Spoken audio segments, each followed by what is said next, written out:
Welcome, everybody, and to all of you who are on the call this evening, as well as to those listeners who are listening to the rebroadcast. This is iBUG Buzz for August 22nd, 2022. Boy, there are a lot of twos in there. This is episode 548. I'm Terry Sauerman. I'll be your facilitator for the first hour of the call. And I'm joined by Miss iBUG herself, Sandhya, who will moderate the second half of tonight's call. This is an open forum for questions or comments or any helpful tips regarding iPhones, iPads, iPod touches, Apple watches, or Apple TVs, basically iOS devices. And it's also a forum for anyone who wishes to become more proficient in the use of their devices, as well as the accessibility features of those devices. Uh, so I think that covers everything for the moment. So now let's turn things over to Sandhya to give us all those wonderful announcements.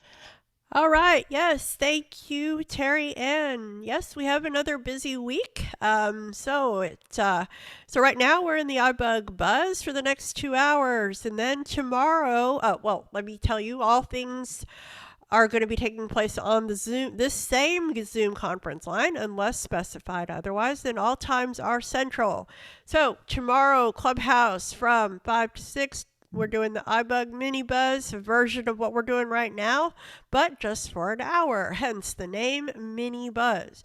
Then in the evening, we will be back on Zoom and we'll be doing Mac and Talk. All the questions you have about your Mac, we will answer them or help you answer them, and that will be from 7 to 8:30 on Zoom. And then we have Wednesday off, and then Thursday is It's iBug's Life. Let the good times roll. Our facilitator will be teaching us how to make red beans and rice, cooking live on Zoom. How exciting. Let's see. We get to do some virtual samples also. That'll be on Zoom from 6 to 8 p.m. Then Friday is iBug Night at the Virtual Movies, and stay tuned for the big reveal at the top of the hour with those fabulous clues and even more amazing prizes. So then, just letting you know, we had an awesome iBug Apple workshop this past weekend, and that should be up fairly soon, and you can listen to, we talked about, we had the gentleman who developed Revision Fitness, and it's an accessible fitness app by Tyler Marin. And then David Cleveland helped us talk about how to listen to the various podcasts, various iBug podcasts in particular, on the Apple Podcast app, because we get a lot of questions about that. So if you didn't get to hear it the first time, we definitely encourage you to check it out because there's lots of good information in there. All right, so quickly, social media, ibugtoday.org, IBUGTODAY is the place to get our information. You can subscribe and get all the email notifications. All of our services and registration are free. Facebook.com/group/iBug Today is where you can go and post questions and help answer other people's questions. That's a great place to exchange information. Then you can follow us on Twitter is at iBug Today. We also have an email address is ibugtoday@gmail.com. We also have a mentoring program, and you can fill out the application under the training tab, and then we will match you up with one of our amazing volunteers for the 12-week free training program. So I encourage you to do that. All right, Terry Ann, with that, I'll hand it back to you. Very good. All right. And of course, after the big reveal, we'll have the iBug Bite segment. So we hope you'll all stick around for that too, and then for some more exciting questions after that. So now it's time to find out who is all here right at this point. So I invite you to introduce yourselves And if you're a first-time caller, let us know that, because I'll come back and ask you what Apple products you use and how you heard about iBUG. So I'll start out by letting you know that I'm Terry Sauerman from Arlington Heights, Illinois. Who This else is is Herbie in here? Jacksonville. Let's see, we have Herbie, and who was after Herbie?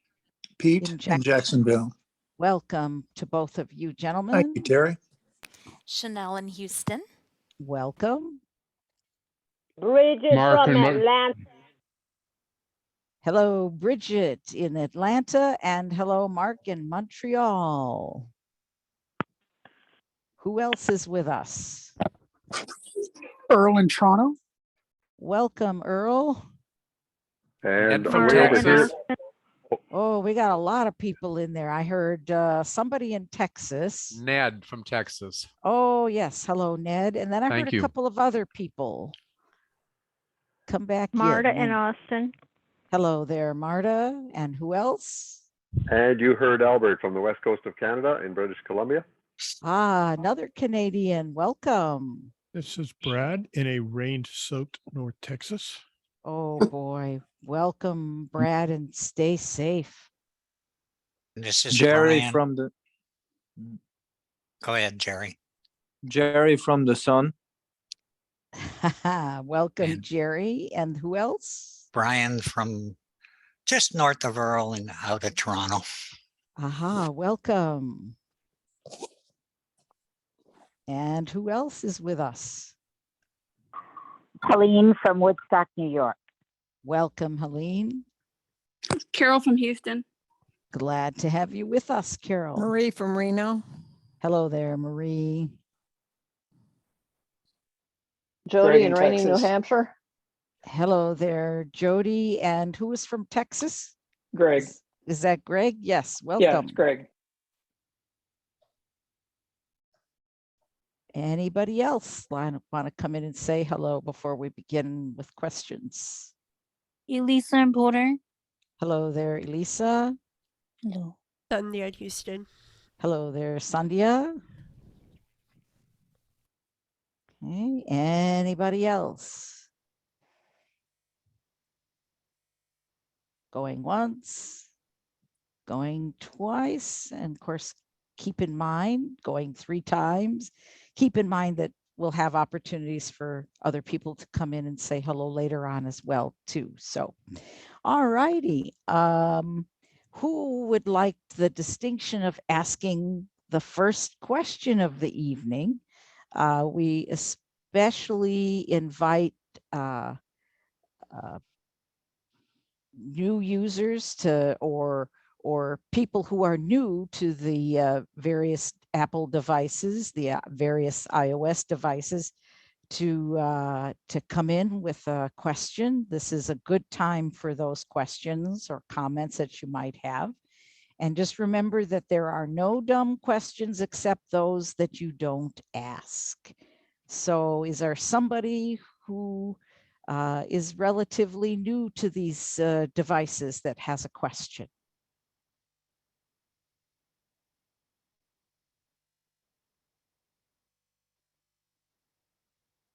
Jerry, I don't have a question, but I have a comment.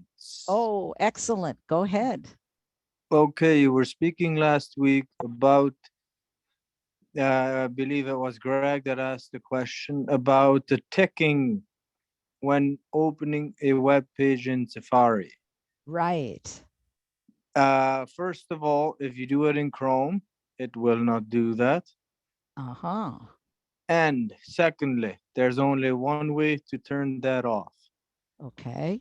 That is, but if you do that, you have to remember, if you swipe left or right or do a double tap, you will not hear that. You will only feel it haptically. That is going into settings, accessibility, voiceover, audio, sounds haptics, and then sounds is the first thing. Turn sounds off. Your phone will still ring everything, but if you swipe right or left, you will not hear that. but you will not hear the ticking either. But if you swipe right or left, voiceover will still speak what you're on, and you will still feel the haptic vibration that you are moving. Very good. Excellent tip. So could you go through those steps one more time? It's accessibility or settings, Mm-hmm. accessibility, Okay. voiceover, audio, sounds haptics, and then turn sound off. It's the one that's a first option. Sounds, turn it off. It's a button. Very This is good. Sri. Yes, Sri, go ahead. Yeah, what I would suggest instead of doing that, just go and find in progress the sound effect. If you turn that off, then you won't hear the ticking, and you'll hear the other sounds. Where's that at? This is where you go to all your sound settings where you can turn on and off. There's an option that says in progress. That's the sound we're hearing, the ticking. You can turn that off. You can turn the sound off and leave the haptics on. Yes, but where can I find that? I believe it's under settings, sound, and if you, I can go and check and come back and tell you exactly, but Yes, why don't you do that? That'll be real helpful. sure. Okay. Yeah, thank you. and Jerry again. Yes, Jerry. I also have a, it's an app. I use it. It basically has a lot of how-to tips. It's not big. It's not. It has apps too that it recommends, things like that. But the apps, it's not meant for blind people. Like some of the apps I've used, some of the apps they still work, but it's like the how-to guides are very explanatory. They explain it very well, so you can definitely go through it. It'll tell you step by step. It's called iGeeks blog. You Can can you spell that? download the app. I'd have to go and look how it's spelled. Is it iJigs blog? Yes, just The put first- in iGeeks blog in Okay, your the first app letter is store. I, just to be clear. Yes, iJigs correct. blog. Oh, I'll very good. find out how it's spelled and I'll get back to you. Excellent. So this sounds like it could be a very useful app for even those of us who are voiceover users and screen reader Absolutely. users. It's well, see, it doesn't tell you how to do like it tells you how to do things in WhatsApp in different apps, not just in accessibility. Right. But it walks you through step by step. It often comes up like with apps. It's actually, I found it very helpful. This is Very Pete. good. Yes, Pete. One more thing, and then we'll move on to another question. Just Jerry, are you meaning to say iGeeks, GEEKS, iGeeks blog? That's possible. It's voiceover says iGeeks, so it's possible that it's geeks. Okay. Well, maybe if you can find out the spelling for sure. And I'll find out the come back spelling and and let I'll us. come right back. Excellent. All right, two very good tips to start us off for the evening. Thank you. Who else would like to ask a question or make a comment, a useful comment? Earl?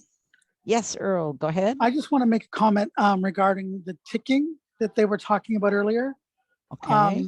I can tell you exactly where that setting is if you need to know exactly where it is. All right.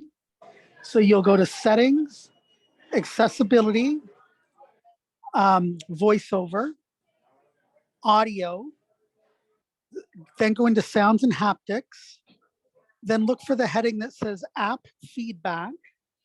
Then the name of the setting you want is called item loading. And if you turn that off, you won't get the ticking sound when the page is loading. Oh, yeah. Okay. But you will get the other. You will get all the other sounds. You just won't get the ticking that you get when a page is loading. Got it. All right. Thank you so much for that. No problem. All right. These phones get more and more complicated every day, but they're still wonderful devices. Okay, and this is a wonderful series for us to give us lots of help on how to use them. Okay, who else would like to come in with a question or maybe a question? This is Pete. Yes, Pete. Sorry to bug you. Earl, is that a permanent setting?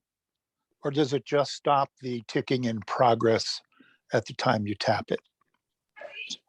No, once you turn that setting off, it'll stay turned off until you re-invoke it. Okay, good. I thought it was just kind of in real time, it would stop it. Thank you. Good. Okay.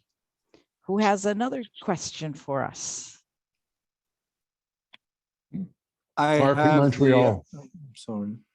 Let's see. I heard Mark, and who was the other gentleman? It was Jerry. I just have the spelling for the app. Okay, let's go with that real quick. It's I capital GEEKS blog. BLOG. Correct. All right. Thank you very much. Okay, You're welcome. Mark in Montreal, go ahead with your question or comment. I have a weird situation. It's just an annoying situation, really. Audio ducking is turned on my phone. Yet when I go into Zoom and I haven't set up a separate routine or anything like that to turn it off, my audio ducking while I'm in Zoom, even though it's on, isn't ducking my voiceover. Only in Zoom. Okay. Has anybody else had experience with that? Or does anybody know why that might be happening?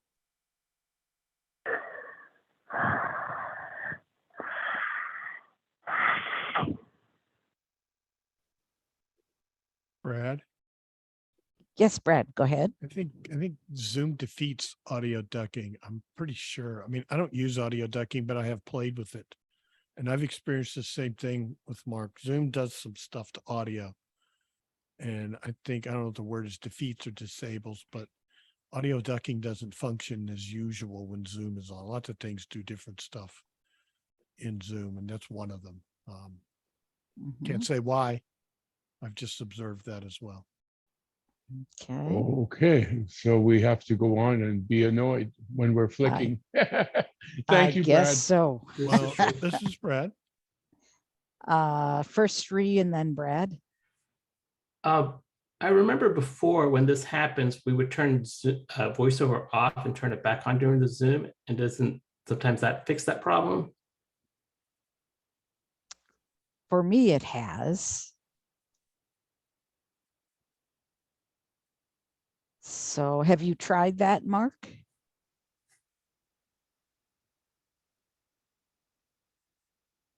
Well, Mark is not here.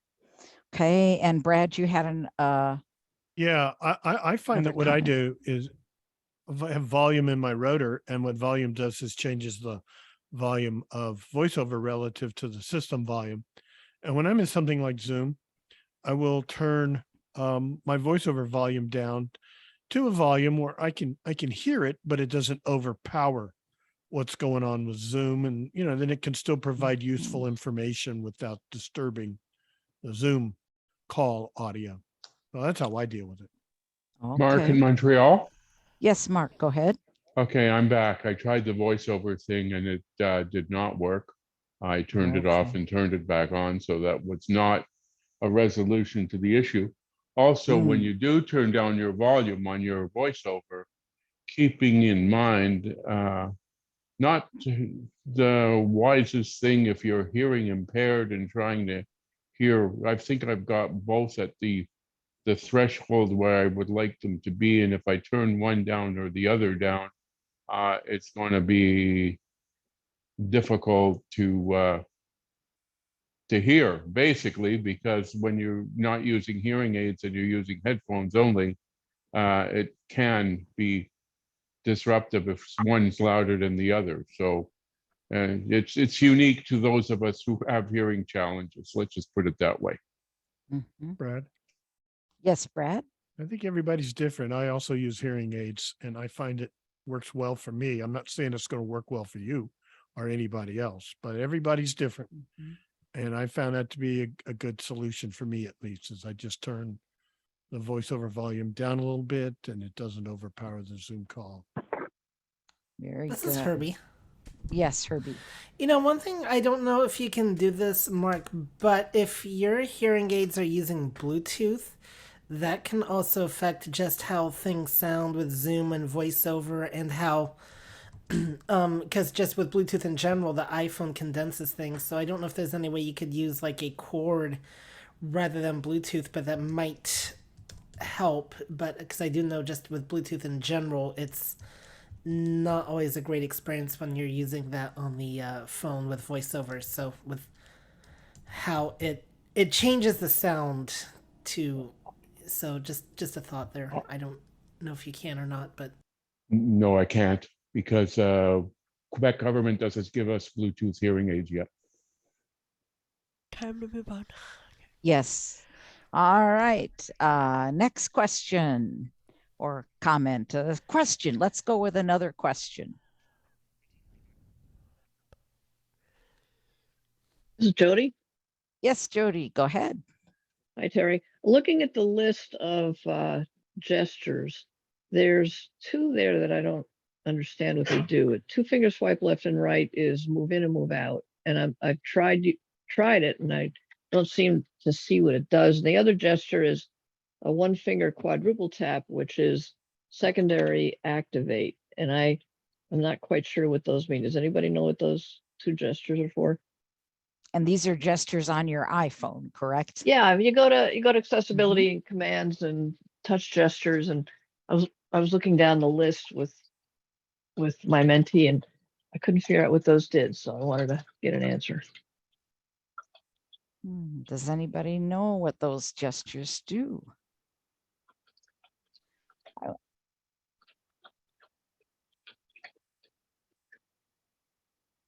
Okay, I don't feel so bad. Okay. Yes, Shri, go ahead. So Jody, I did ask the question about the one finger quadruple tap to Apple accessibility, and they could not figure out what it's really used for. Because I do hear it. I just don't know what it actually does. And the two finger swipe left and right, I didn't know that was assigned to anything, because I know I custom create a two finger swipe left or right for other things. So that if it's been there, I would think it's maybe something that's relatively new that they put in. This is Sandhya. Yes, Sandhya, go ahead. So that's for interacting and stopping interrupting. So if anybody, I mean, I know we don't talk about the Mac, and I'm not talking about the Mac, but it's similar. That's where you get if you're in a list or something you want to interact and get into it, then you can swipe right to go into it, simplifying. And then when you're done, you can swipe two fingers to the left and get out. It's very oversimplified, but that's what it is. This is Shri. Yes, Shri. So sorry, thank you. So one of the settings that we have is the flat and group. And I believe when you're using the group is when we use that two finger swipe left and right to interact and not interact. This is Jody. Would Yes, that be, Jody. say, for example, if you're in photos and you're looking at your various types, your recents and favorites, to move in and out like that way? Or if you're in the grid and you want to get out, you swipe to get out? Yes, Shri, go ahead. So yeah, you kind of go in the right direction there. So like, I don't know about the photos, but I can give you an example in the mail app. So you know how we have a toolbar above the list of all your mails?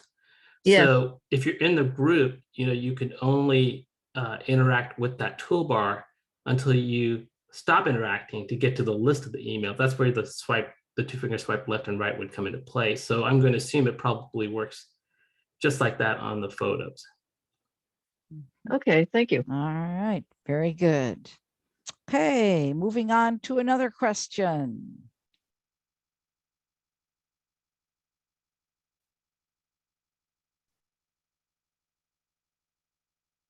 know somebody's got to have a question out there.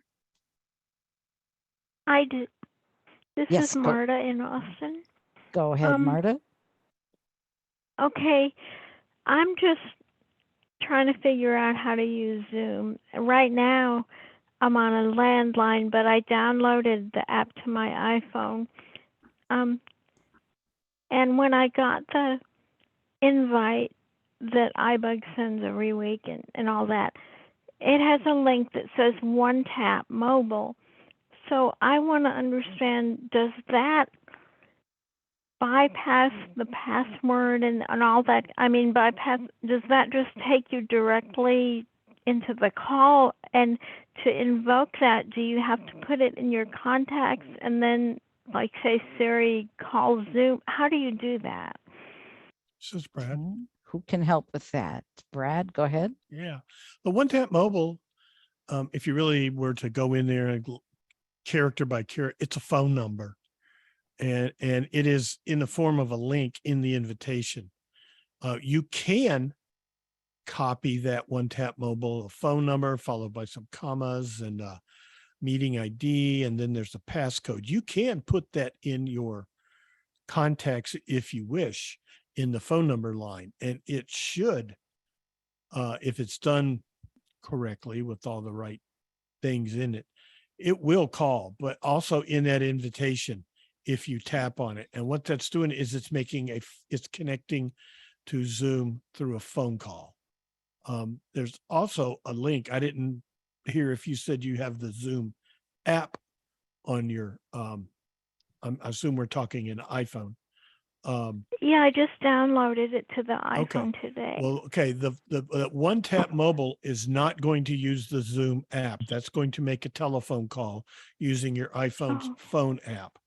And you'll go in as a phone user. If there's a link that starts out in there, https:// like a regular web link, that will go in through the Zoom app. It accesses it'll first open Safari. You may get a message that says, do you want to open this in Zoom? And you'll say yes. And actually after it does it a few times, I think the iPhone learns what you want to do, and it may skip that. I haven't exactly figured out the secret to that. I know mine sometimes goes straight into Zoom, and sometimes it asks me if I want to open it in the Zoom app.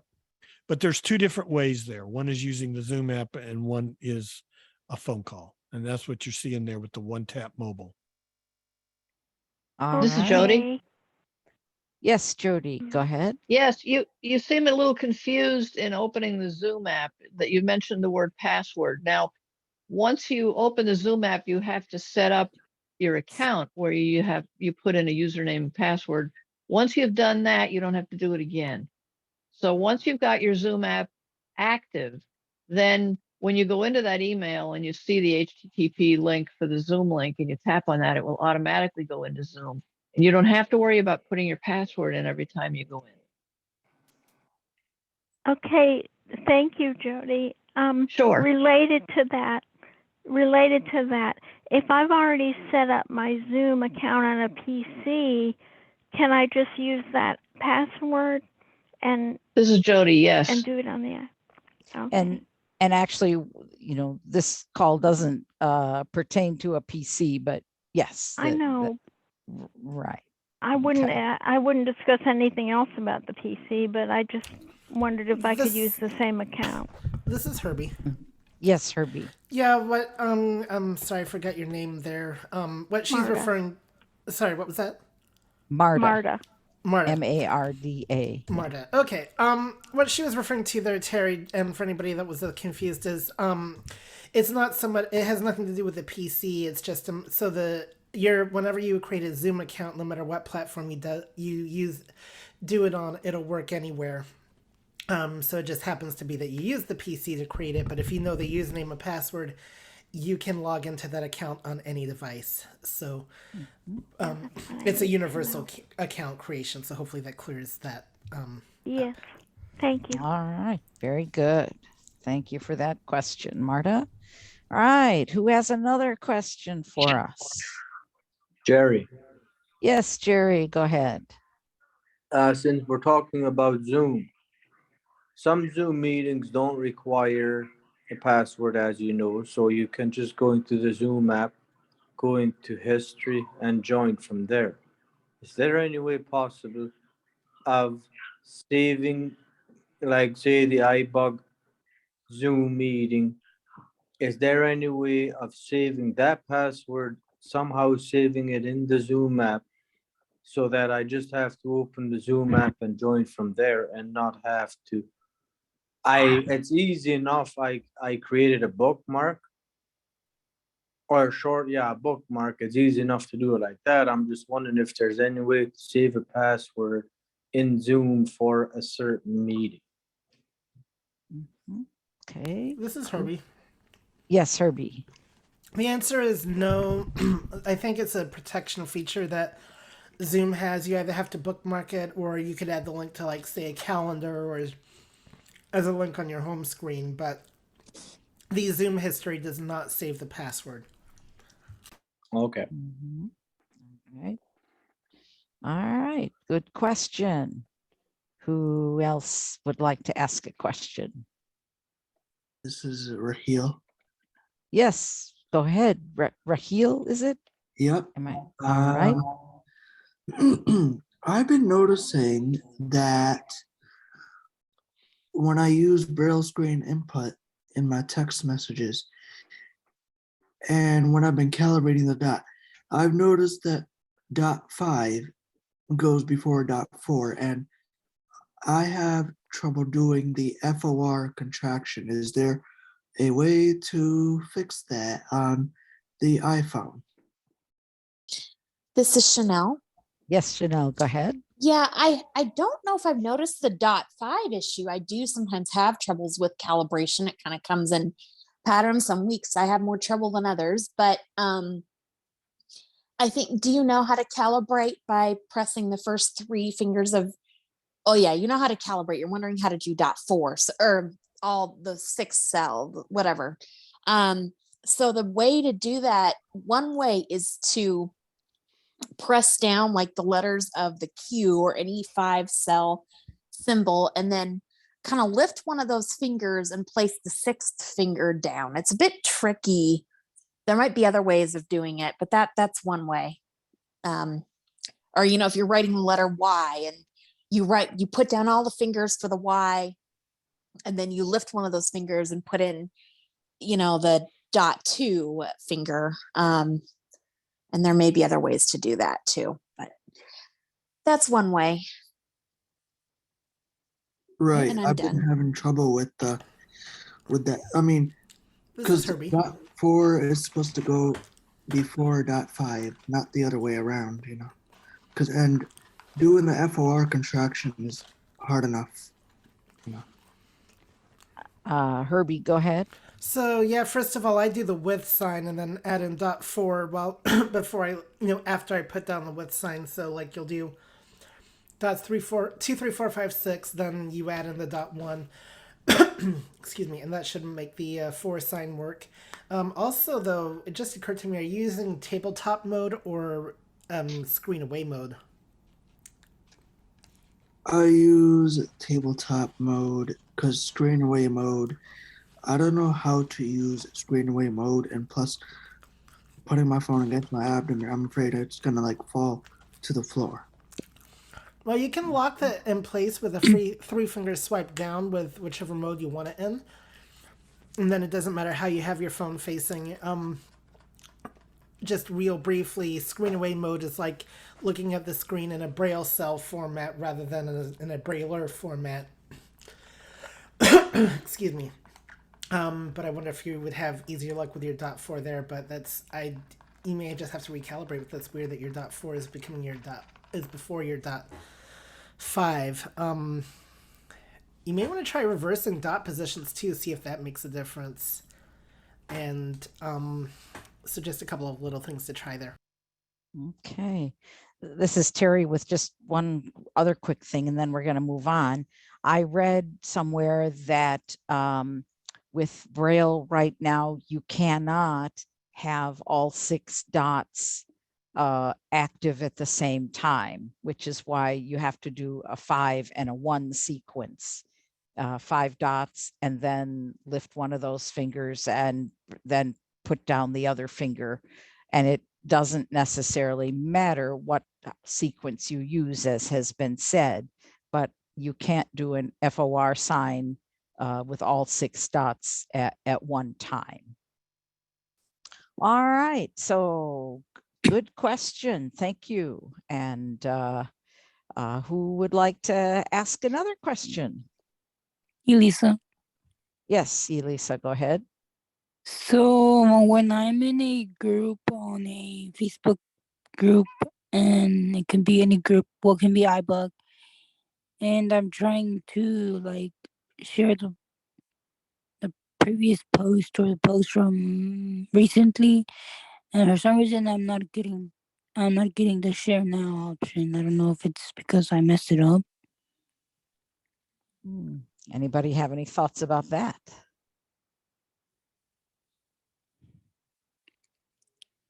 Any of our Facebook users out there?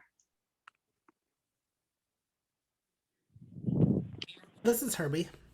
Yes, Herbie, go ahead. I'm just guessing, so I was really hoping somebody else may have an answer or have actually noticed this. I wonder if there's some kind of privacy thing that Facebook is doing also. So, like, when you're talking about sharing a post to a group, like, you hit the share button. Elisa. Yes, go ahead.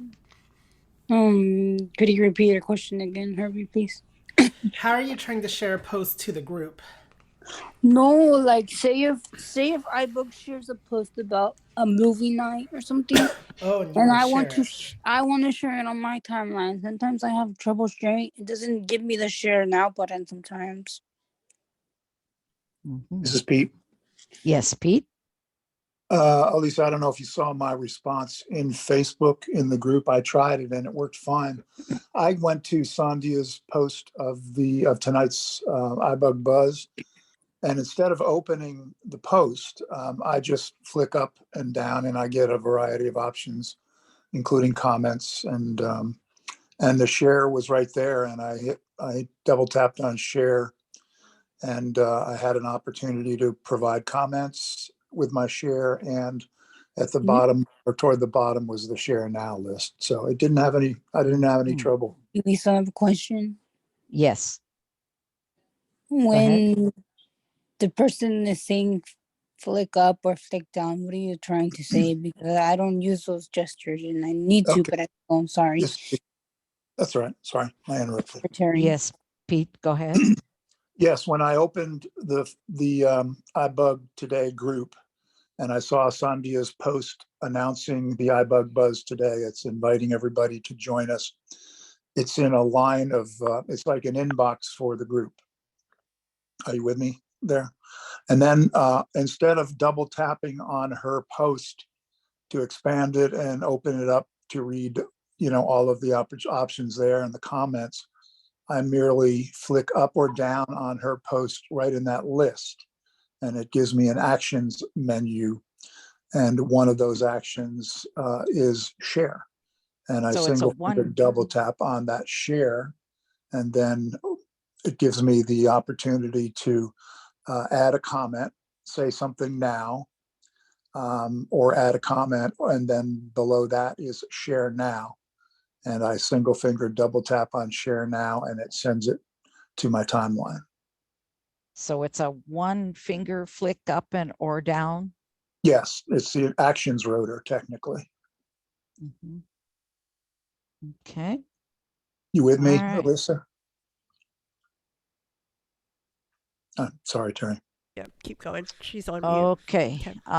So let's move on to another question that someone might have. Sandhya? This is Marta. Yes, Marta, go ahead. Just a quick question. Today I was on a phone call on the iPhone and I had to press an extension. I had to press 1 for this choice or 2 for that choice. And I went into phone to get the keyboard, but it wouldn't come up. So I had to disconnect the call and call on my landline because I didn't know how else to do it. So could someone address how I can do that when I'm on the iPhone? Thank you. So you want to bring up the keyboard when I want to you've do made a call. something to, yeah, well, I want to do something to be able to press an extension to make an extension if it says press 1 for this, 2 for that. Aha. Okay. Who can help with that? This is Jody. Yes, Jody. The number keypad should be there rather than the alternate keypad, which is, well, that's a whole different thing. Under the pound sign, there's a hide button, and then that brings up another keypad. But anyway, the keypad that the main keypad that you have when you call a phone number should have your numbers on it, just like on a regular phone. What I suggest, though, is that you use earbuds, or either Bluetooth or your plug-in earbuds, because the keypad can kind of disappear on you because of the proximity sensor. So it's always a lot easier to access the keypad if you're wearing earbuds. This is Sri. Yes, Sri, go ahead. So technically you have two keypads, two phone keypads. One, you have a keypad on an active phone call, and then you have a keypad on the phone app. So if you're active on a call and you go to the phone keypad, you're not going to get the options because that's not an active call. So you have to go to the call in progress, which is on the status bar on the top left. And if you tap on that, that will bring up the active call keypad that you could press the 1.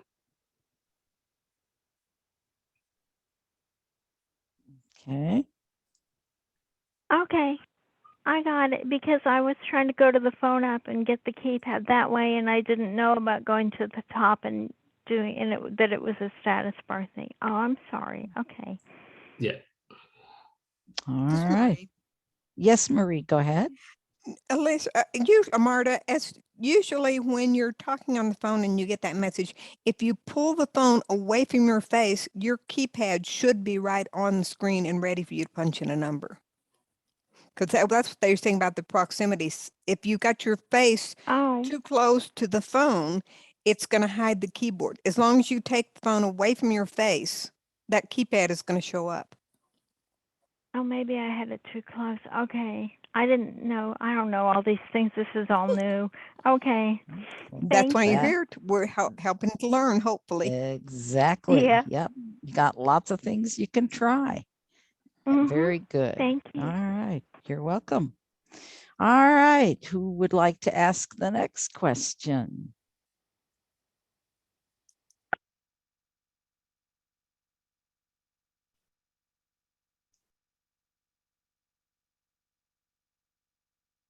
Anybody have a burning 3 a.m. question that you want to bring to the group here?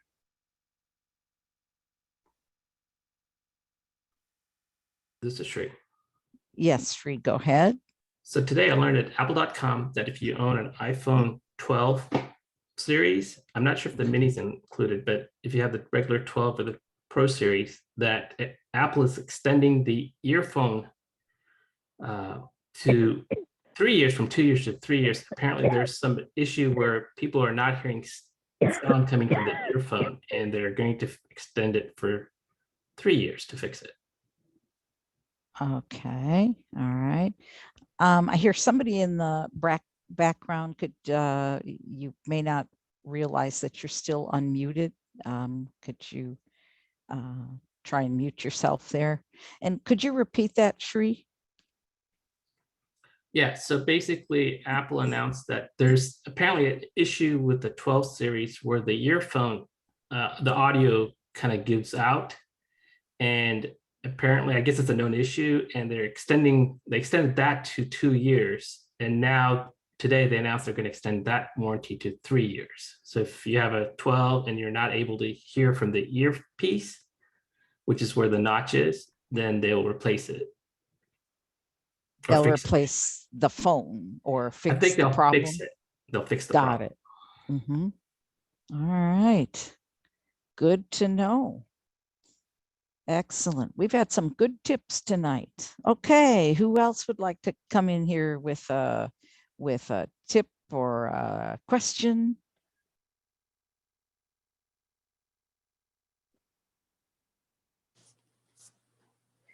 This is Chris. Yes, Chris. Good evening. Hello. I have a direct touch question. Okay. And I've never had a satisfactory answer or documentation about exactly how that works. So my question about this direct touch feature is dealing with a specific app. And when I open the app, there's a way to set some filters in the app. And one or two of the filters will say, as I go to select one of those filters, VoiceOver won't do it. But then it says, I guess one of my hints says, use the rotor to enable direct touch for this app, just for one or two of those specific filters. So I checked in 3 places. I checked under accessibility settings and rotor, and I do have direct touch enabled for my rotor. But when I try and use the rotor on that app, it's not in my rotor, so it must not be applicable for some reason. And then I checked under rotary actions, and there's a section in there for direct touch apps. And I made sure app tip, the app I wanted was actually enabled for direct touch under that section for rotary actions. And then I checked in quick settings, and there's direct touch in there also. And I made sure it was on in there, but I still can't get this to work. So just, can somebody help me with that? Okay, who has some ideas about that?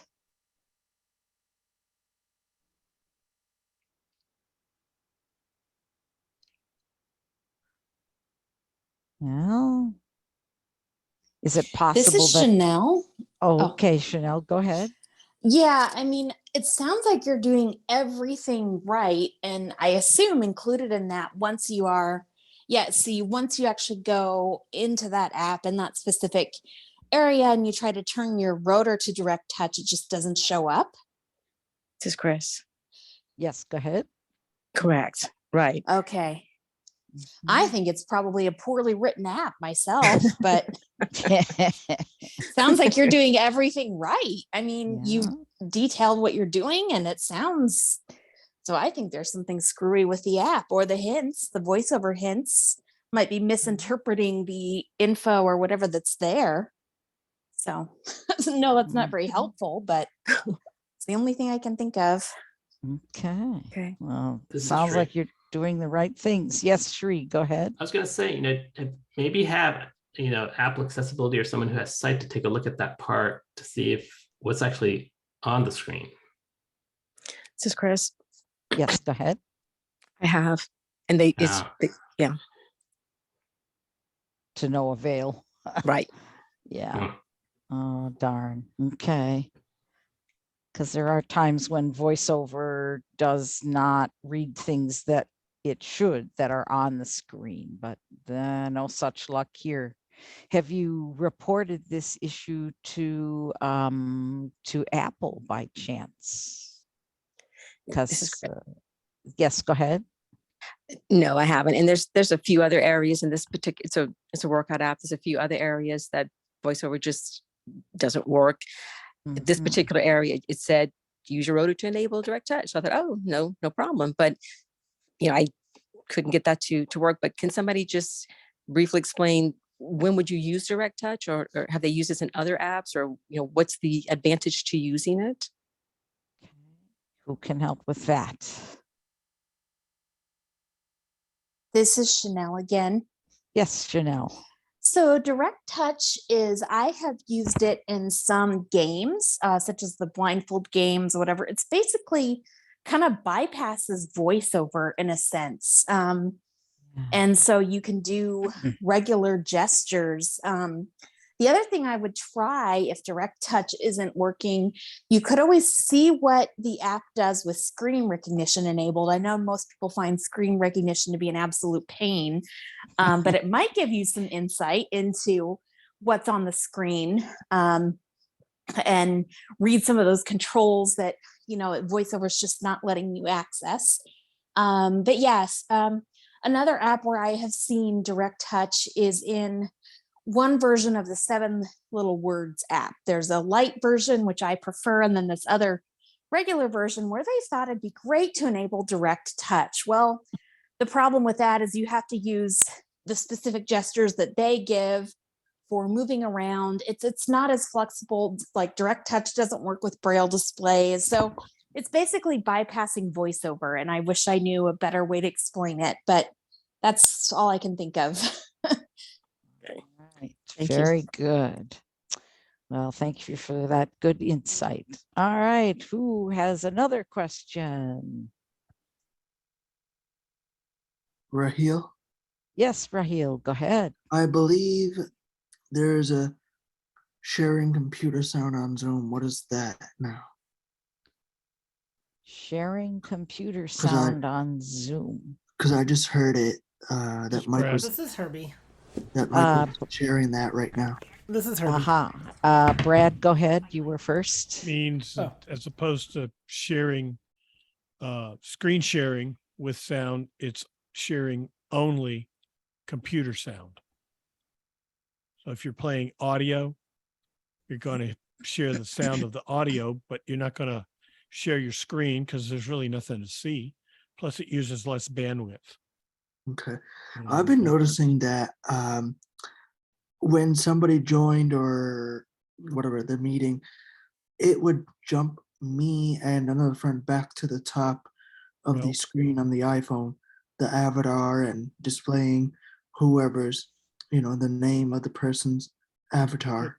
This is Brad. It puts a And- little picture or name or something. So in the middle of the Zoom screen, a sighted person could see there's an avatar is like a little caricature of, Right.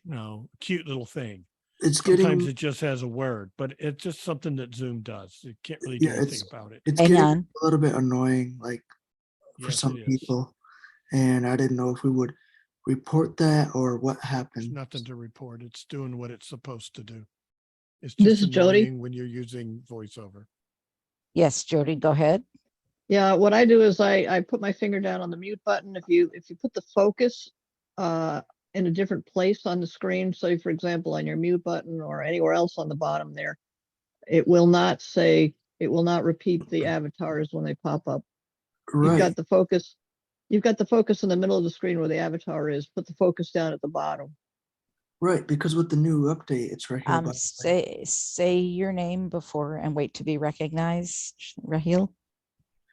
But with the new update, we're having issues where when even though we're on the leave button or we're at the mute button, it's like it keeps jumping when someone joins the meeting. It's not focusing. It's not staying where it's supposed to on the mute button. Herbie, This you is wanted Jody. to say something before? Yes.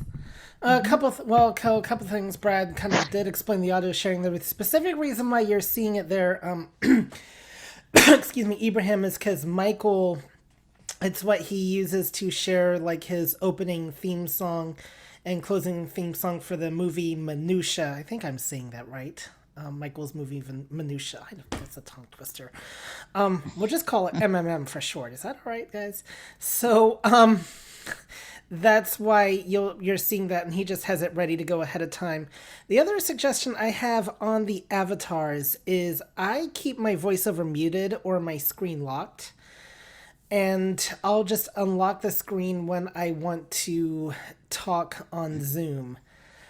And that will keep voiceover in the meantime well behaved. But you can, even if you have your speech muted, the unmute button is going to be on the bottom left of your screen, so you can always find it, and it's going to make the little bell sound when you've unmuted. So you do get confirmation. So those are just a couple of ways I keep the avatars from constantly speaking. Mm-hmm. And Jody, you had one more comment, and then we'll move on. Well, I was just going to say what Herbie said. Okay, very good. All Great minds right. think alike. That's right. Absolutely. All right. We've got a few minutes left. So who would like to bring up another question or pose another comment?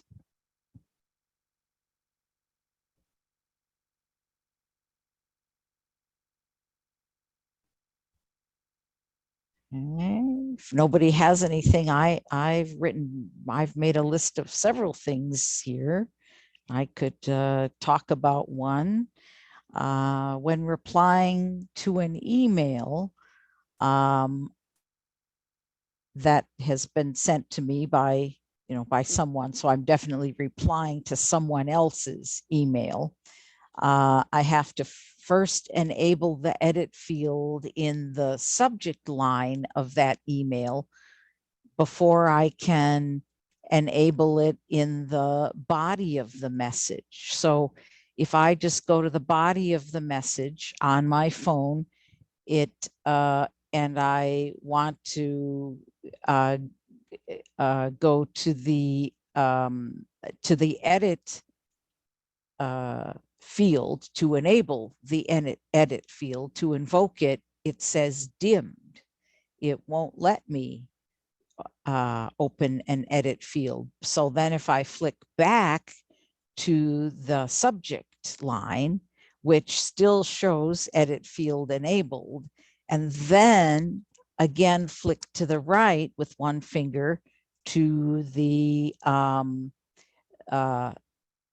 edit screen for the body of the message, then it will let me double tap to enable the edit field. Has anybody else, and I think this has just happened in the last, like, what are we at now, 15.6 point, I don't know, whatever it is, a recent update is when it started happening. And I think I may have mentioned this one other time too, but has anybody else noticed that now? This is Jody. Yes, Jody. Yes, especially if you dictate. I know I asked the question last week, because if you go to Amazon or something, go to the edit field, you dictate, and then you go to hit search and it says dimmed. But then if you touch the edit field and put the focus back on the edit field and then go down to search, then it will work. So I think if you just touch the field, the text field, then it should put the focus back there, and then you can go down and hit the button and it won't say dim anymore. Mm-hmm. All right. Yes, I've had that same experience with Amazon and searches as well. All right. I wonder if that has that discussion has created any other ideas or thoughts regarding questions or comments. Yes, Herbie, go ahead. So I'm just curious if anybody else has experienced this, because I do not use my phone this way, but I was talking with somebody earlier. They'd updated their phone to the latest iOS, but they do not use a password on their phone, and it was not letting them go past the login screen. Now they're going to have their daughter come take a look at the phone tomorrow, but I was just curious if anybody who does not use a password on their phone, if you've updated to the latest iOS update that just came out, like what was it, last week, did you have any issues? This is Jody again. Yes, Jody, go ahead. Yeah, I don't use a passcode, and I had absolutely no problems with the update. It still goes, I still can unlock my screen and hit with the home button without any problems at all. All right. Okay. This is now I have a passcode in my phone. I just have it turned off. That could be a difference. Maybe he doesn't have a passcode in the phone at all. Could be interesting. And, all right, and Shree, I think. We're right at the top of the hour, actually. Yes, thank you. If you can hold that thought, Shree, till then, into the next hour, maybe we can come back to your comment. And so we'll turn things over to Sandhya. All right. Thank you, Terry Ann. Okay, so we're going to go around and say if anybody didn't get to say hello the first time, please say your name and where you're from. Raheel Ahmed, Albany, New York. Welcome, Raheel. Vincent, New Jersey. Vincent, welcome. And who else? This is Julie. I came in late. Sorry. Hey, Julie. You bring donuts? It can be late if you bring donuts. Okay, go ahead. Who's next? This is Shree from Virginia. Shree, welcome. Kathy from Tulsa. Hey, Kathy, and hey, Miss Priscilla, our queen. How are you doing, young lady? Very good. Glad to have you. All right. Always good. Thank you. Who's next? This is Dee from the bottom part of Illinois. Welcome, Dee. Who else? Nobody else? Okay. Thomas from Thomas, Colorado. what took you so long? There you are. Okay, welcome. Okay, anybody else? Okay, very good. Well, now we're going to, oh boy. Okay, here we go, right? Are we all ready? Put your seatbelts on and let's see what's going to happen. We're going to find out what's behind door number 3. Okay, it's with the, we're getting ready for the iBUG Night at the Virtual Movies, the big reveal. The movie is at 8 p.m. Central here on the Zoom conference call on Friday. And then we have social time at 7:30. Jokes and music, name that tune, all kinds of silliness on there. And then we have trivia and discussion after the movie. But what is the movie? And with those, oh, I don't know, I'm just running out of words. Mysterious clues, shall we say, is our very own, I don't know, iBug guy, are you out there? Oh boy.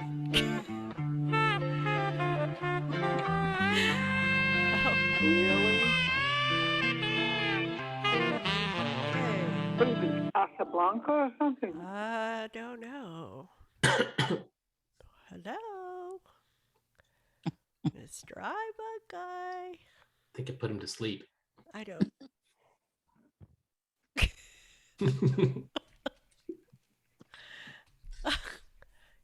You're muted, sir. Oh my goodness. He's still learning, you know. But he'll get here eventually. Until then. He is showing as muted. Until then, Mr. McCulloch, you are muted. Okay, so like I said, iBUG Night at the Virtual Movies is coming to you on Friday. And then we're going to have our clues. What about now? Yes, yes, yes. Oh, yes, All you're right. here. Okay, go. All right, very good. So good to be back once again. We've got some fantastic clues this week to reveal what our movie is. And we'll be doing that shortly. You got to remember to say your name, wait to be recognized, and then you can guess the movie. You get one guess per clue, and you get 5 guesses per game. You sound like you're hanging upside down or something. Something like that. Okay. Am I getting feedback? I feel like I'm getting feedback. You sound like you're upside down. Okay, keep going. Upside down. All right. So it is time for. Oh my God.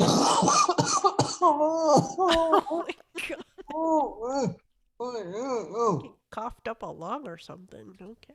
All right. A little COVID coming out there. All right, here we go. Are we ready to go? Where's my clues? I gotta find clues.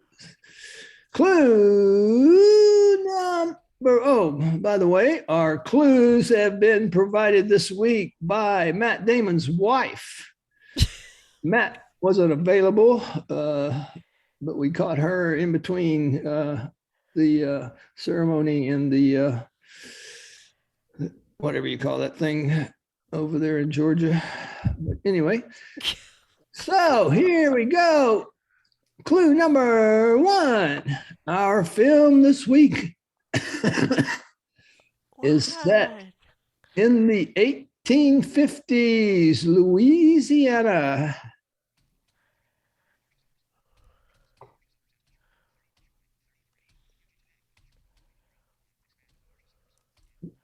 Yeah, I don't hear anybody guessing?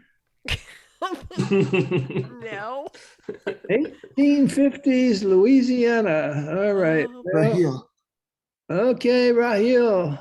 Is it the history of Louisiana? It is not but that is such a good guess. All right, we're going to move on to clue number 2. We find the lead character who is articulate and a little poignant. This is Shri. Shri. Is it Dango Unchained? Dango Unchained. Oh, that's so not even close. Good try. This is Ned. Okay, Ned. Is it Jezebel? Jezebel. That is also very close, but ding, ding, ding, ding, ding. Yes, Ned got it again on clue number 2. Way to go, Ned. Yes, Betty Davis. Yes, Betty Davis. Very good. And her, whatever that guy's name is, I can't think of the guy's name. Henry Fonda. Henry Fonda, young Henry Fonda, are the stars of the show. The movie came out in 1938, so it's a new one. It's older than most of us on this call. Is it even older than you, Mr. McCullough? It's pretty darn close. All right, very good. Okay, Johnny, what do we have for our winner tonight?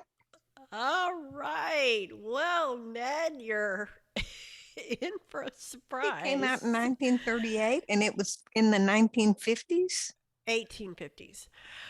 All right. Oh, 1850s. I thought he said 19. Pay attention. Okay, so for Ned, we have the classic red satin smoking jacket because we decided you did not really want the red satin dress. Okay, so there we go. You are going to be the star of the show at any party you go to. The red satin smoking jacket. So there we go. All right, if you want to find out why we have a red satin smoking jacket or dress, come and find out. Watch the movie on Friday. All right, thank you, Mr. McCullough. Shouldn't it still be in the iBUG colors? Moving on. Okay. Jezebel wasn't born with a silver spoon in her mouth. She probably had. Wow, that's pretty fancy, Mr. McCullough. Okay, now we are all muted, thank goodness. And we're going to have our iBUG Bite segment with Terry Ann. Terry Ann, are you there? Let's see here. Yes, there you are. Go ahead. Oh, am I here? Good. Yes, you're I'm here. having some difficulties Okay, with go ahead, muting go him. ahead. All Okay. right. So anyway, tonight I thought I would just show you the many options that are available in settings under the I forgot what it is now, and the phone option. I wrote it down and now I don't have it in front of me, but I'll find it in a second here. So we're going to first go to settings, but I need to make sure. Can you hear that all right? A little louder. Landscape, language, portrait. Speaking rate, 60%, 50%. How is that? A little more. Bring it closer to the 40%. 45%. There you go. There you go. Is that good? 50%. Yeah, All good. right. So Language, default. I think we got it. All right. So Real screen dot landscape, home button to the right. don't do this to me. Landscape, home button to the left. WhatsApp. Open settings. Portrait. Airplane mode off. Search field dictate iCloud airplane. So we're going to go into general. Personal hotspot. No, focus screen general button about. Double tap on that. Software update, AirDrop, AirPlay, picture and pick, card play, home button, iPhone storage, background app, date and time, keyboard button, fonts, Yes. keyboard button. So keyboard is what we want. That's what I was trying to think of. So keyboard, we're going to double tap on keyboard in general. So I had to to the right several times. So double tap on keyboard. Keyboards 3 button. All right. And Text replacement button. One-handed keyboard off button. so now we have just a whole plethora of options here. And I'm not going to explain any of them, but I just want you to be aware of them because most of them are toggles on and off. And there might be things in here that would be helpful to you if they were turned on, or are more annoying to you because they're turned on, and so you'll want to turn them off. So I'm going to go back to the left. Keyboards 3 button. So here it says that I have 3 keyboards here. So if you want to know how many keyboards you actually have on your phone, this is where you'd go. All right, so now I'm just going to swipe to the right. Text replacement button. One-handed keyboard off button. All keyboards heading. So under all keyboards, we have Auto capitalization on. Auto correction off. Check spelling on. Enable caps lock on. Predictive off. Double tap to toggle setting. Smart punctuation on. Slide to type on. Delete slide to type by word on. Character preview off. Period shortcut on. Double tapping the spacebar will insert a period followed by a space. Dictation heading. and then we have dictation. Enable dictation on. Dictation languages button. About dictation and privacy link. Emoji heading. Then we have options under emojis. Memoji stickers on. Send memoji and Animoji stickers from your emoji keyboard. Send memoji and Animoji. So, and that is the end of all those choices, all those options in there. So if you want to turn something on or something off having to do with your keyboard on your iPhone, or I think there's also this availability on your iPad. This is where you would come to in settings, then general, then into double tap on keyboards, and you have to flick quite a ways to the right to get to that. Double tap on that to enable your keyboard settings, and then there's all kinds of things in there under various categories. So that is my iBUG bite for this evening. All right, there's lots of good choices in there. Anybody have questions for Terry Ann about keyboard settings? This is Elisa? Sri. Okay, Elisa and then Sri. So when you went to your keyboard settings, you already had specific keyboards that you wanted to be turned on? No, I didn't do anything with those. I didn't do anything with specific keyboards. I just went through all of the options that are in there, which can be enabled in whatever keyboard you're using. Okay. All right, Shri. So, Terry, I saw that you had slide to type turned on. Is that a feature that you used? And if so, how successful has it been working for you with VoiceOver? Actually, I have it turned on, but I've not used it. I was kind of curious about it today when I was looking at some of these options, thinking, oh, I wonder what this option does, but I haven't tried it yet. There's a lot of things that are turned on because by default, when I, set up the phone, Apple had these things turned on, to be fair. And I've just not ever looked at this recently. And I have noticed that with iOS 15, there are more options now than there were in previous iOS versions. So this is a good time to look at that. And of course, when iOS 16 comes out next month, it might be another good reason to look at these settings again. All right, anybody else? Questions for Terry Ann? Okay, all right. Thank you, Terry Ann. Yes, definitely good stuff there. Lots of things to explore. Okay, now, we have Tree. Do you still have your comment from before, or should we just move on? This is Sri. I just had a curiosity question. I was wondering what devices both Herbie was working with and what Jody was working to see if that might have caused, if there was any issues with that. That's all I was asking. So this is Herbie. I don't know what device he had. It was just in conversation, so we weren't really like working together or anything like that. And but obviously it's one that supports the latest iOS, update. But beyond that, I don't know what device he has. All right, thank you. This is Herbie. Jody. I have a Go ahead. 20 SE 2020. All right, there you go, Shri. All right, now, somebody new that hasn't had a turn, we'd like to give you a chance. This is Dee, but I'm not new. That's okay. Somebody that hasn't spoken today. Go ahead, Dee.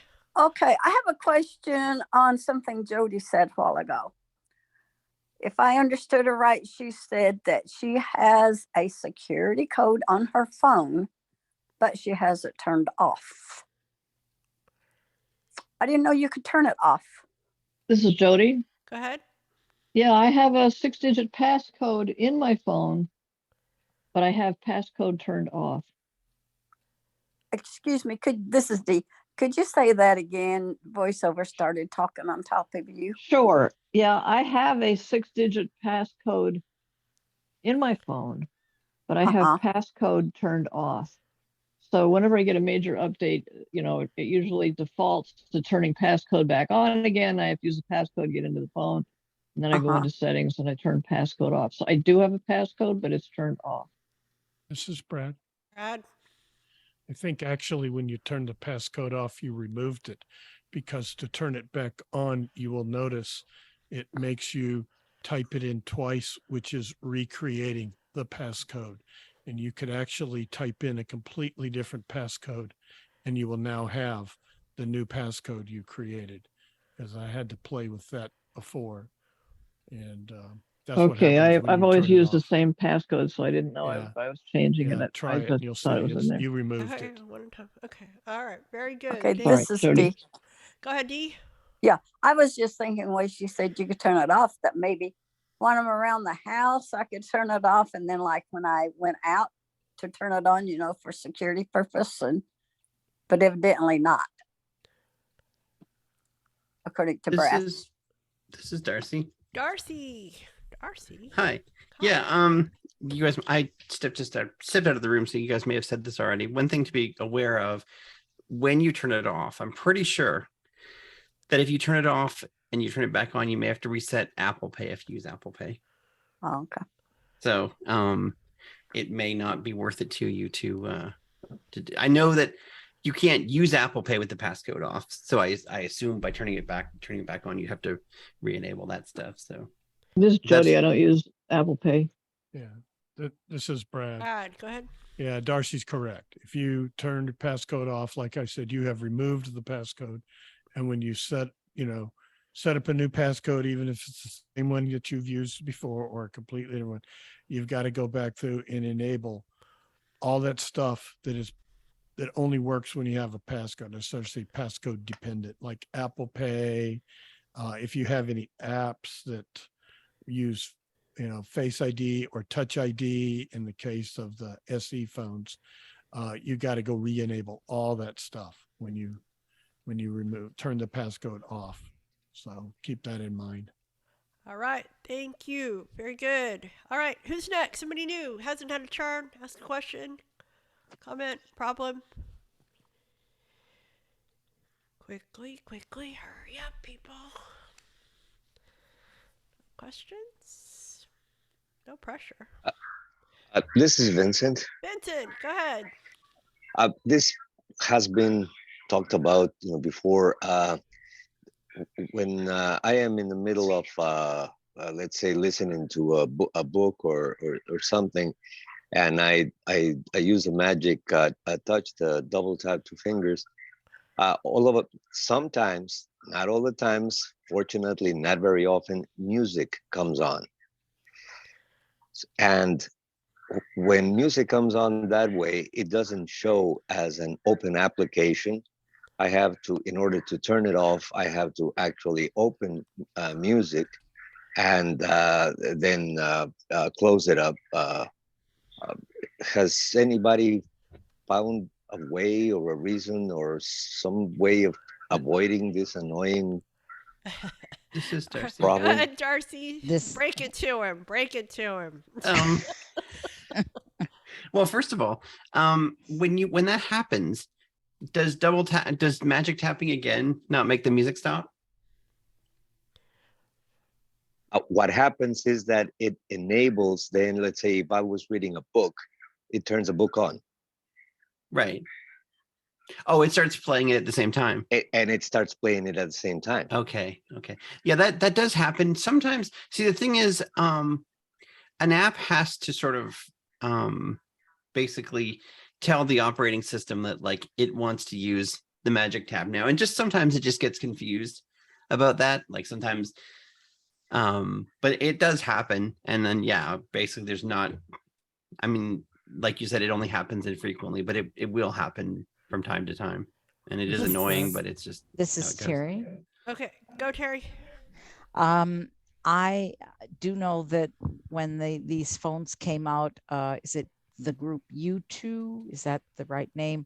Put a free album on there, and until I take it out, oftentimes when I do a 2-finger double tap for something else, that music will come up and I have to get out of whatever else I wanted to do and then do a 2-finger double tap to turn it off again and then go back to what I wanted. Okay, thank you. Good question, Vincent. All right, go on. Moving on. Who's next? Who's got a next question? New problem. Operators are standing by. This is Herbie just with something real quick. Hang on, Herbie. Hang on. Okay, anybody else? Okay, it was related to Vincent's last thing, so. Who has a new question? This is Greg. Go ahead, Greg. Okay, on the Today view, I used to have, I have batteries as a widget, and it would tell me my phone battery status and my AirPod battery status and the AirPod case status. Since I got the Apple Watch, now it tells me, it doesn't tell me the AirPod case battery status. So I don't know if I need to just go to a larger widget to add so I can see what the AirPod case battery status is. And if the answer is that's what I need to do, then can somebody refresh me on how you change the size of widgets on the Today screen? Okay. Greg is done talking. Oh, goodness. Thank goodness. Okay. Who's going to help Greg out with widget? Widget. Darcy. I'll do it, but I don't want to. No, you're good. Go ahead. Okay. Well, now the one thing to keep in mind is it like the way the AirPods case works is it doesn't have any sort of Bluetooth on its own. So it can only tell you the battery status when the AirPods are in the case. Like once you take them out of the case, it doesn't know that anymore. So I don't know if you are finding, like if you open the case, keep the AirPods in there. You might check then to see if if it's telling you the case, because I have the smallest widget. Now I'm not using the Today view; it's on my regular home screen, but it does show me the case if the case is available to be shown. Right. Yeah, I get the thing with having at least one AirPod in the case and having the lid open, but I'm still, it just doesn't show up on my on the as a battery status option on my widget on the Today screen. Sure, now you've got me questioning, because I know it shows it to me on, there's that little dialogue that pops up sometimes that you dismiss with the close button and it won't go away any other way. I know it shows it there, but I'm pretty sure it shows the case. I'm gonna have to check now, because now you've got me questioning all that I know to be true. Oh God. Yeah, this is Greg. Serious. Okay, go ahead, Greg. So yeah, and the other question, while Darcy's checking on that, is how do you change the size of your widgets on the today screen? Okay.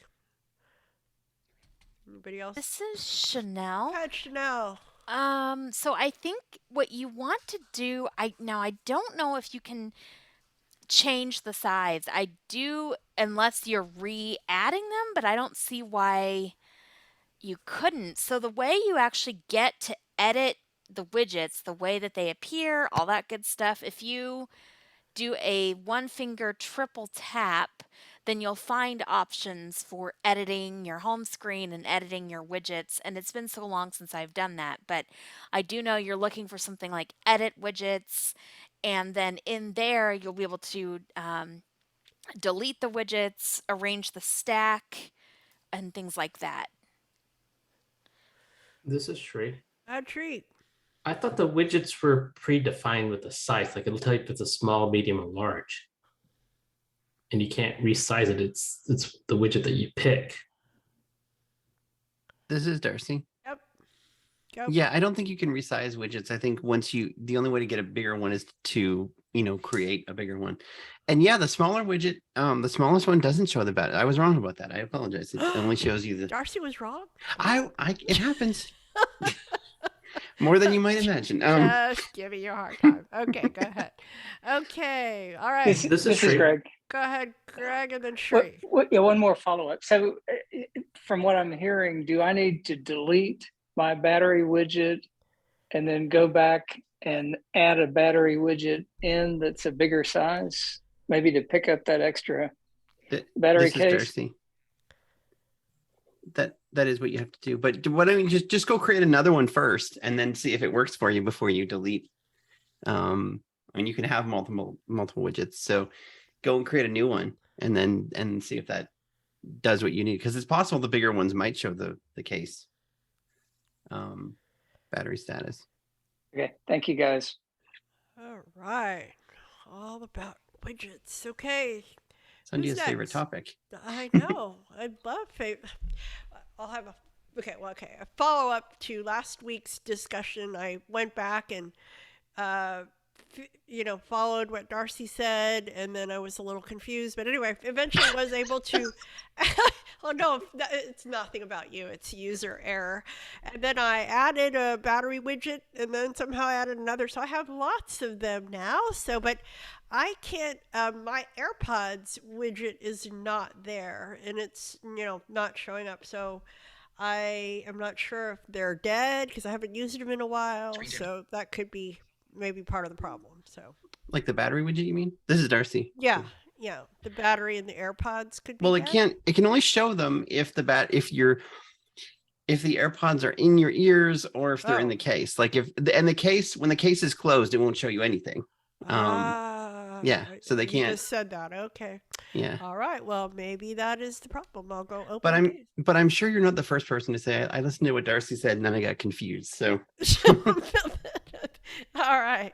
Well, we appreciate it. Okay. Well, real quick. So we're approaching the fourth. Mondays are busy. I thought Shree had something to ask Go ahead. or say. No, I thought Shree wanted to say something. Oh, Shree. No. I think Darcy said what I was going to suggest. But... Okay. All right. Herbie, you ready to go? Okay, hold on. We're not ready to go. So. I'm ready when you are. All right. All right, guys. So welcome to the iToy segment for August 20. Is it already August 22nd? Oh boy. Anyway, guys, so today we've had little bit of discussion about various Bluetooth keyboards, and so I thought I'd talk about my favorite, which is the Apple Magic keyboards. Now, there are quite a few of them out these days, and the reason why is there are ones that are specific to Mac that have the touchpad, and there are some ones that are especially designed for the iPad. I actually did get to see one of those when iBUG member Tamer did a demonstration a year or two ago on his iPad, and it was pretty cool how the keyboard folded into the iPad and you can unfold it. But I'm going to talk about the Apple Magic Bluetooth keyboard. There are two models, and there are, like I said, two models. Sorry, VoiceOver is talking at me all of a sudden. There's a model without the numpad and the model with the numpad. I actually do have one of each. The one without the numpad is really good because it is portable. It is, so it's half the size of the one with the numpad. The one with the numpad is, as you might expect, a lot longer, but the keyboard is still a very thin keyboard. What I really like is it has flat keys on them, and so they're very easy to type on. And with the fully functional keyboard, you do, like I said, you do get the numpad, you get all your function keys. The keys are where you would expect them to be. You've got well-defined arrow keys that are separated from everything else that are very easy to find. The keyboard has two things on the back. There is an on-off switch that you can use to turn on the keyboard, and there is a USB port that will both charge the keyboard, and if you wish to plug it into a computer or into the lightning adapter using the camera adapter on your phone, you can use it as a USB keyboard that way. The battery life is very good, so you only have to charge it every once in a while if when using it as a Bluetooth keyboard.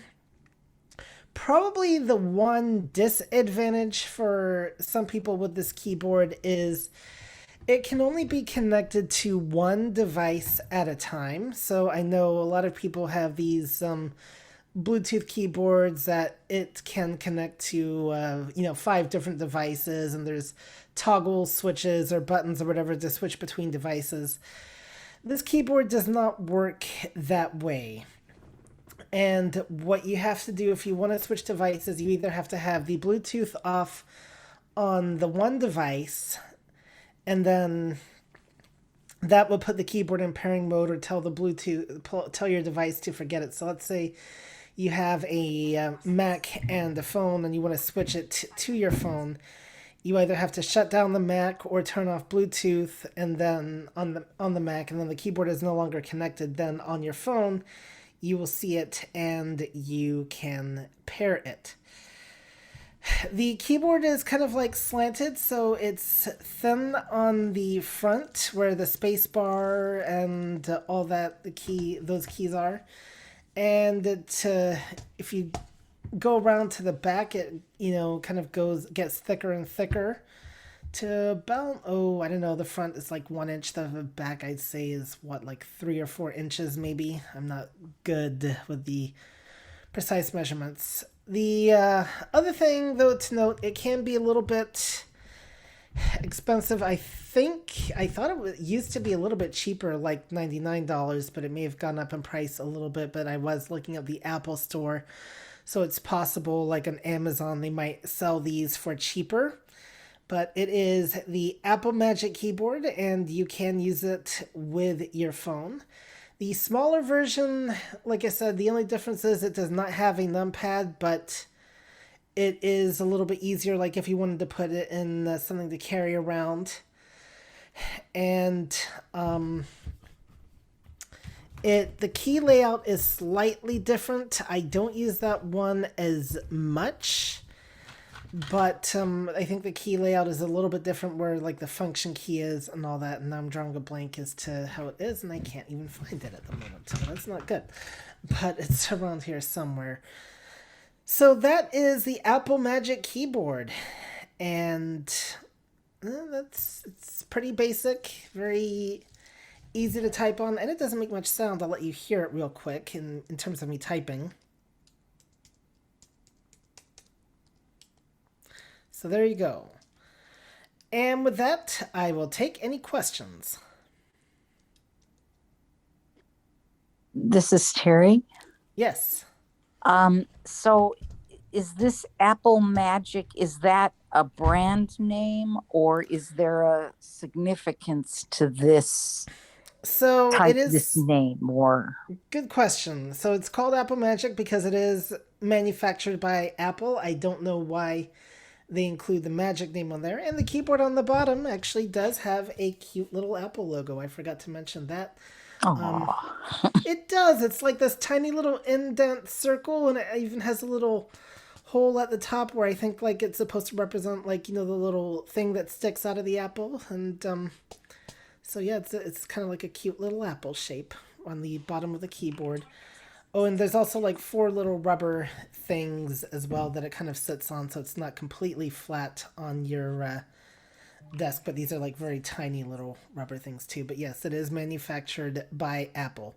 And also, that reminds me, I don't know if I was clear on this, the port on it is a lightning port, so that is the same type of plug that goes into your iPhone, presuming you have the 5 and above. If you have an iPhone 4S, that uses the old type charger. That's a whole different story, but yeah, it uses the Apple Lightning connector, so port to plug. You can use any iPhone charger with it, and you can plug it into a computer to charge or a power bank. So there you go. All right, who's next? This is Brad. Yes. Hey, you were talking about the layout of the smaller Magic keyboard. Yep. It's identical to the layout of a MacBook Pro Air. Right. Yeah, same layout, same 4 keys to the left of the space bar, command and option to the right, no control key, and the little arrow keys have the half height up and down and the full size. That's correct. It's kind of neat. It's a nice compact. It's flat. Yep. They started using the Magic name when they moved away from the keyboard that used the AA batteries and went to the one that's rechargeable. I have no idea why they picked that name. Who knows what Apple does? Who knows? And so so that is another key difference. So the smaller keyboard, you will find your function key on the very bottom left, like you would on a MacBook. On the full size keyboard, your function key is actually in the middle set of keys. I'd call it like the 9-pack, really. Extended keys, yeah. Extended keys. So that is a key difference between the 2 keyboards. And then on the bigger keyboard, we have a control key on either side, like you would expect on a standard keyboard. So, all right, there you go. this is Terry. Yes, ma'am. I like what you did there. You said this is a key difference. Well done. Oh, thank you. This is Sri. Yes. So how is this different with the newer keyboard that has the fingerprint? Is that the only difference that has the fingerprint? Yes. I don't know if there's any difference in the way it looks otherwise, but like the keyboard that I have, it does not have a fingerprint sensor or anything like that. This is Brad. But they do make them with them now. Yes, Brad. Yeah, they look identical. The only difference is the key where the Touch ID sensor is on both of the full size and the smaller one will function as an eject key, I believe, with when it doesn't have the Touch ID. When it has the Touch ID, it's just a Touch ID center. You lose that dedicated eject key, but it doesn't matter because there's a keyboard command for eject. Other than that, they look identical. Yep. And also another thing real quick before you go into your next question, Shri. The other thing you need to know about the fingerprint sensor is that one is Mac specific. It is not meant for the iPhone from what I have seen. So this is Brad. Yeah, all right. Shri, then Brad. Can you use the fingerprint to unlock your iPhone? I think I just answered The that. fingerprint keyboard? I think I just answered that. No, it's meant the fingerprint.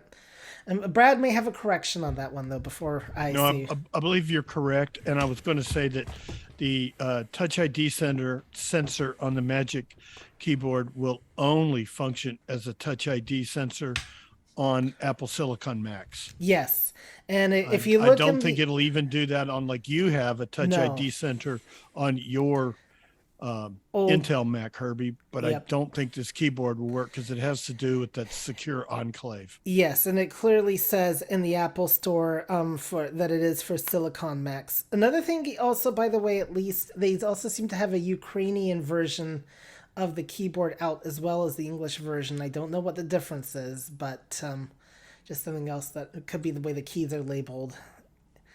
But so there is a So this Ukrainian is free. version of the keyboard. Yes. So if you get a MacBook, if you get an iPad Pro, can you use that keyboard to unlock it then? I would say no.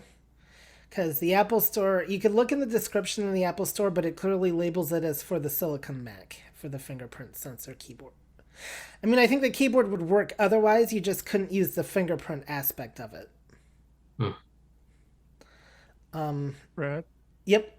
Sure, brings up a good question, and I don't know the answer to this because the iPad Pros, both the 11 and the 12.9 inch have an M1 chip in them. I mean, that is true. That's a good question. I don't know about that.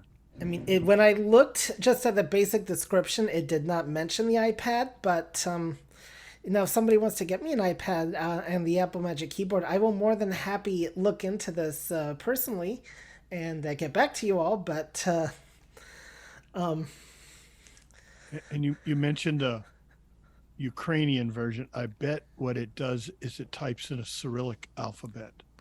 Right. Never thought about that.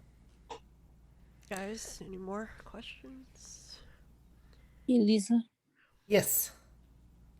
Did you mention? I mean, how much does it cost? Because I don't think you mentioned the pricings. So the price, I did mention the prices briefly. I said that on the Apple Store, the full-size one is going for $129, but a lot of times other places will sell it for cheaper. A lot of Apple stuff for cheaper. So I would do some shopping around. The smaller one, I remember it being like $69. I could not find it earlier on the Apple Store, but my day has been hectic, so I did not get a chance to do a full investigation, but it was definitely cheaper than the full-sized one.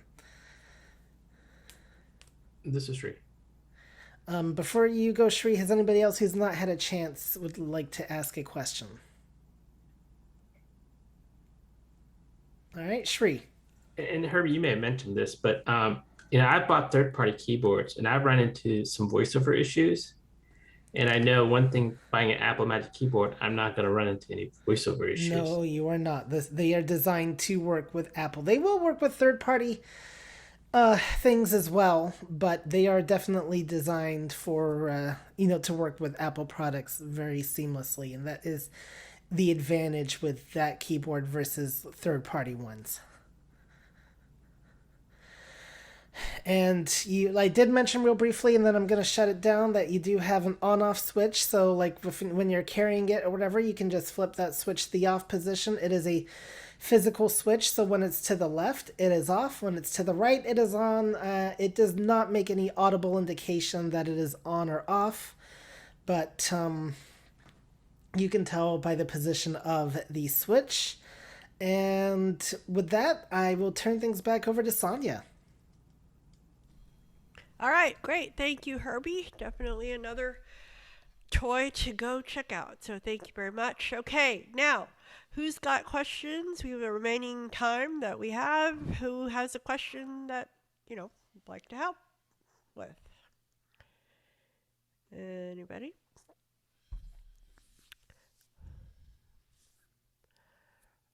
Okay, I have a question. I've been in this thread with my family and we're doing Wordle, and so we're getting into these like reactions. I've never had so many, everybody reacts to every little thing. So how do you, somebody says, Mina emphasized something. How do you emphasize something? I mean, This is Herbie. Go ahead, Herbie. The exclamation. Okay, all right, that was quick. All right, next, who has a new question? Who would like to go? Well, this is Herbie with something real quick. Yes. Just wanted to go back to something when Vincent was asking about the double tapping thing. One thing I wanted to mention is that Bard is really notorious for the type of thing you were describing, Vincent, where you might think you could double tap and it would start the book again, and instead it'll start like music or whatever. So I just wanted to mention that Bard is notorious for that type of thing, especially. So, and in my experience, more so than other apps. But it will always. I think it's because music is built into the app. When the third-party apps screw up, it will default back to music a lot of times. So another interesting experience I've had is even though it's closed, TuneIn, I think, and uTunes will sometimes play even when I do a double tap, even though the apps are closed as well. So, and with that, I'm done. All right, good. Thank you. Okay, who's next? New question? New comment? Who has a new question? We're here to help. Somebody that hasn't had a turn, or even if you had a turn. I see somebody who's unmuted at the top of our list here. Don't want to This is call. Jody. Go ahead, Jody. He just wanted to add another comment. When that happens, YouTube will also start if you do the magic tap. But what I'll do is I'll stop the music, and then I put the focus back on the play button in Bard and do the one finger double tap on that, and then that usually puts it back in the right order. I don't have to go into the other apps and close them. I just stop it and then put the focus back on the play button. All right, very good. Okay, who's next? New question. We will actually be quiet. Okay. All right, another question I have is when you receive text pictures or something in a text message and you get like 4 or 5 pictures, and not that we can always read them, but at least, our cameras will tell us, oh, there's a dog in it or whatever. How do you move between the photos? Just swipe up and down? Anybody know? This is when you get multiple pictures in a text thread. This is Terry. Go ahead. I received 2 pictures in a text the other evening that were actually meant for somebody else, but that's okay. And I was so proud because Apple told me what those pictures were. And to swipe from one to the next, I just swipe to the right or to the left. Okay, very good. Thank you. And once you swipe there, I didn't know if it would tell me if it would describe the pictures. So it paused for about, 2 or 3 seconds. And then all of a sudden VoiceOver started talking again. So if you want to know, find out if there's a description for a picture, you sometimes have to wait a little bit because VoiceOver is a little bit slow or maybe it's still trying to figure out the picture. I don't know, but. Okay, very good. This is Shri. Shri. So I want to kind of elaborate to your question because I received a text message with like 4 family pictures, and the message app says save picture to the photo library. Is there a way to save all the 4 pictures at once to the library instead of going to each one? Is there a way to save all of them? All right. That's a great question. This is Terry. Go ahead, Terry. I believe if you double tap on the picture, it should say selected, or swipe down and it might say selected. And so then you select them and then you can save them all to your library at once. Okay. Good question. All right. Who's next? This is Vincent. I have a question concerning. Mm-hmm. This is concerning the keyboards. As a proud owner of outdated Apple products, I have a 4th generation iPad, and I have the Magic keyboard in there. Now, the Magic keyboard that I have attaches to the iPad itself, and then it folds up and covers the screen and all that. It's fantastic. and never has to be charged because it gets the power from the iPad itself. Is there, with the new iPads now, is there something similar, or all of them are have USB ports for recharging? All right. This is Brad. Go, Brad. Yes, they do sell keyboards. I think they also call it a magic keyboard just to make it more confusing, because they're totally different than the one Herbie was talking about. But yes, and they sell them for, I know they sell them for the 11-inch and the 12.9-inch Pro versions. I believe they sell them also for the Air.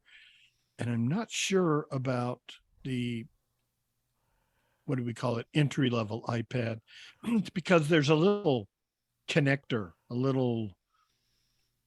know what the pros have. There's like a little connector thing on the side where the keyboard connects to the iPad, and that's where it gets its power. And that's why the one you're talking about never has to be charged, because it's, connected to a special connector on the side of the iPad. I don't think that exists on that entry level iPad. And I'm not sure about the Air, but I bet it does on the Air. And I know Marie's got a Mini. She may know more if that has one or not. I don't think it does. But anyway, yes, they sell them. Thank you. Short answer is yes. Elisa with the question. Go ahead, Elisa. So when it says on my iPhone 13, it says flashlight is on or off. Does that mean that you can turn it on and off? All right. Who would like to help Elisa with that? What does flashlight on and off mean? This is Terry, unless you want to see if somebody else. Go ahead.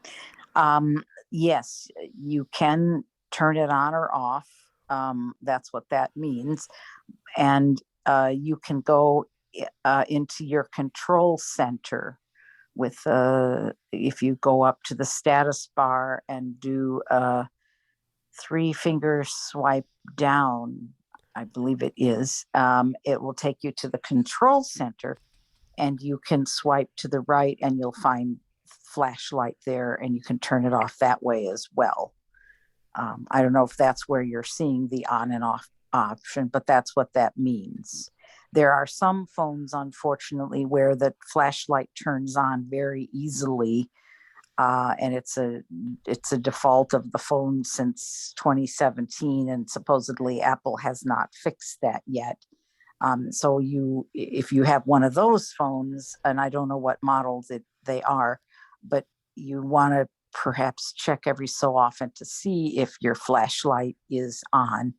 And if your screen feels warm when you think it shouldn't, sometimes that can be because the flashlight is on. So then you'll want to turn it off, or you're going to be charging your battery more often. This is Jody. Go ahead, Jody.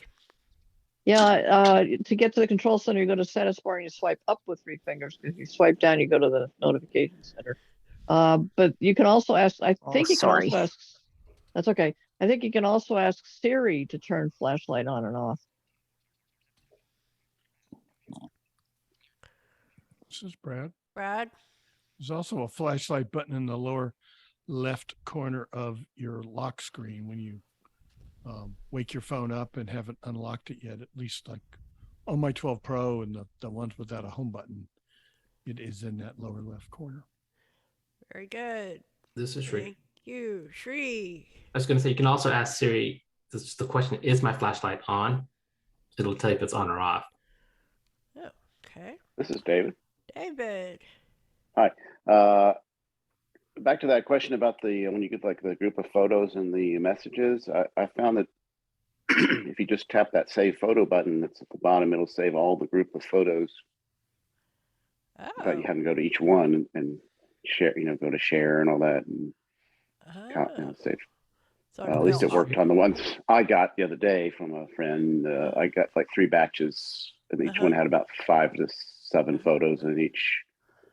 Kind of like I had another question, but I don't know if we have time for that. Go ahead. Please, go ahead. Well, this is about the, I know y'all did a thing on Envision AI. I don't think I had a chance to listen to it yet. But I've noticed when you do the the live text read, whatever they call it, where you're just pointing at stuff and it starts, that it just keeps talking and talking. I can't get it to stop easily. Is there some trick that I don't know about or that they covered? Maybe I should. You have to listen to the recording to find out, Brad. Because even if I'm moving away from the object, I'll point at something and then I'll put my hand over the lens and all that. It's possessed. This is true. Go Shree. I think you can do a one finger tap on the screen to stop talking. Okay. You don't sound too convinced. I'll see if that works. Yeah. Okay. This is Go Terry. ahead, Terry. I think it's a 2-finger tap. 2-finger tap on the screen. Yeah. It's like your regular mute button, right? Your regular stop. It stops the speech. Yeah, stops the speech. Oh, sorry to interrupt. Well, this is David. Yeah. Because on the Seeing AI, it seems like it stops automatically if it loses focus from the object, or if it'll say it while you have the phone pointing at the thing, but once you kind of move it away, it stops kind of on its own. This is Shree. Okay, go Shree. I was gonna say he definitely talked about it on the demo, like how to stop it. So you gotta go listen to it, David. All right. It's either one finger tap or 2 finger. I thought it was one finger tap, but it could be 2 finger tap. We narrowed it down to 2 for 1. Okay. All right, that's helpful, guys. Okay. Terry Ann, go. This is Terry. I could either help you with the answer to that, or if you want to go just listen to the recording. It's a wonderful recording. There we go. He's going to do that. All right. Okay. And want to thank David for doing our demo for the how to listen to our podcasts. And so now he can use that same function to go listen to the cafe from August. All right. Who's next? We got 2 more minutes. Do you have anybody have a short question? We would love to help you. Tim, are you out there? I see you out there, Tim. Do you have a question? Poor Tim. I'm giving him a hard time. Tim, say hello, Tim. Okay, anybody else want to have a question? Lisa. Okay, go ahead. So I noticed on my phone that my screen curtain is on, and I thought I had it off. Okay, you're kind of breaking up. So you thought your screen curtain was on, but it was off, or it was off, but it was on? Which one is it? No, I thought it was off, but it's on, and I can knock it off. Okay, so you don't want it on. Okay, who would like to quickly And I'm tell? done choosing. Who would like to tell Lisa how? Oh my goodness. Okay. This is Terry. Go ahead. 3-finger triple tap to toggle screen curtain on and off. All right. Very good. And that will be the end here. Oh, Tim, are you coming around? I think so. I hear him. Okay, maybe not. Okay. All right. Well, so real quick recap of this week. What do we have? Tomorrow, Clubhouse, Mini Buzz, 5 to 6. Mac and Talk on Zoom from 7 to 8:30. Then Thursday is it's iBUG's Life. We're going to be cooking.